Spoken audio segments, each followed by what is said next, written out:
Unit 1, Fundamentals of Financial Planning, Lecture 3, the Financial Advisory and Intermediary Services Act, Part B.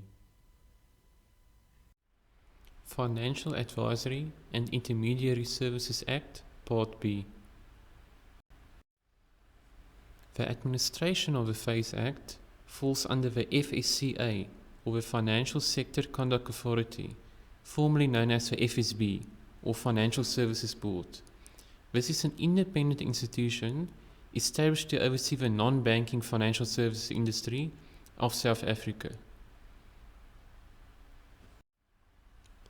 If a business is trading as an FSP or financial services provider in South Africa, they have to be licensed in terms of the FACE Act. So what is the definition of an FSP? Any person other than a representative who as a regular feature of business furnishes advice, intermediary service, or both to clients. So if you are not licensed in terms of the FACE Act, you are not allowed to act as an FSP, financial services provider. You need to apply for a license as well as meet the fit and proper requirements of the FACE Act.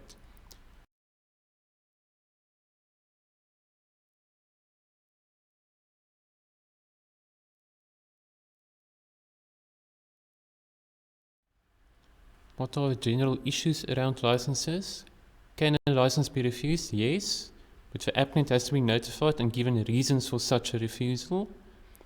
When may a license not be used? If it has lapsed, have been withdrawn, or is under provisional or final suspension.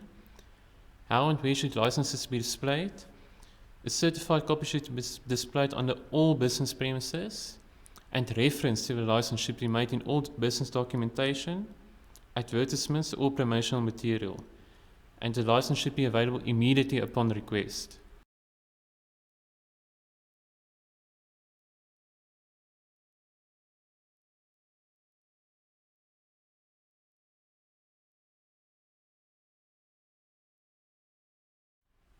What must the authority do before suspending or withdrawing a license?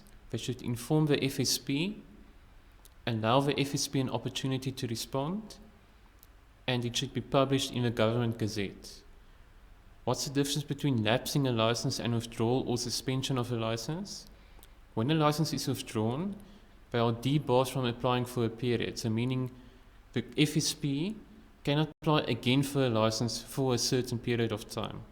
Suspension means it's usually based on non-material issues that can be rectified. Under what circumstances would a license lapse? For a natural person in a case of death, final sequestration, or being permanently incapable. For a legal person upon liquidation, dissolution, a business being dormant, or voluntary surrender. Then what must be done when a license lapses? The authority must be informed and given reasons, plus it should be published on the official website of the FSCA. Then under what conditions can a license be reinstated? If conditions imposed at suspension are met. In order for one to be FACE compliant, they also need to meet the fit and proper requirements, meaning the requirements necessary to work in the financial services industry. Here's a list of those requirements.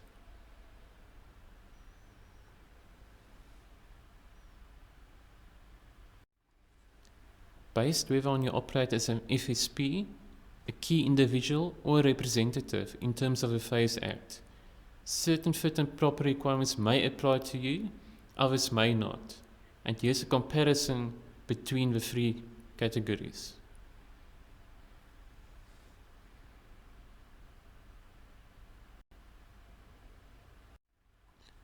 What is the role of a key individual?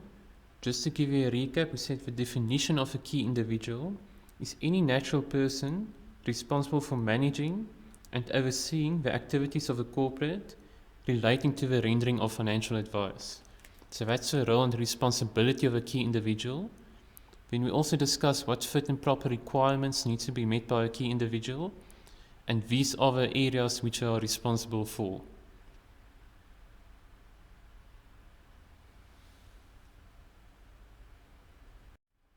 And also a recap on who is a representative in terms of the FACE Act.